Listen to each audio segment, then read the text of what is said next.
মহান জিহ্বারও রোজা আছে। রোজা বলতে আমরা সাধারণত খাবার আর পানাহার বন্ধ রাখাকেই বুঝি, কিন্তু ইসলামের দৃষ্টিতে রোজা এর চেয়েও অনেক গভীর।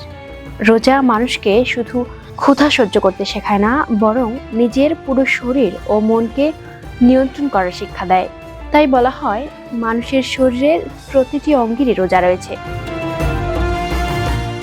যখন একজন মানুষ রোজা রাখে, তখন তার দায়িত্ব শুধু পেট খালি রাখা নয়, বরং তার আচরণ, কথা, দেখা এবং শোনা সবকিছুর মধ্যে সংযম থাকতে হয়।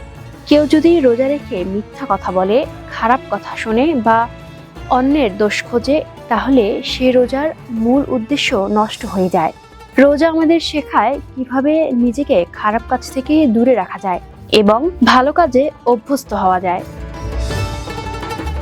রোজা মানুষকে ধৈর্যশীল করে তোলে। ক্ষুধা লাগলেও সে হারাম জিনিসের দিকে হাত বাড়ায় না, রাগ হলেও কটু কথা বলে না, সুযোগ পেলেও অন্যায় করে না। এই সংযমই রোজার আসল শিক্ষা। কারণ আল্লাহ তাআলা চান মানুষ শুধু নির্দিষ্ট সময় না খেয়ে থাকুক তা নয়, বরং তিনি চান মানুষ যেন তার জীবনটাকে শুদ্ধ করে নেয়।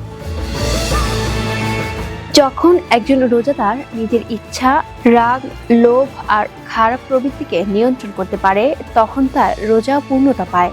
তখন সে শুধু নিজের জন্য নয়, সমাজের জন্য একজন ভালো মানুষ হয়ে ওঠে। মানুষের সঙ্গে তার আচরণ সুন্দর হয়, কথাবার্তায় ভদ্রতা আসে, মনও নরম হয়। সবশেষে বলা যায়, রোজা আমাদের শেখায় শুধু শরীর নয়, মন ও চরিত্রকেও উপবাসে রাখতে হয়।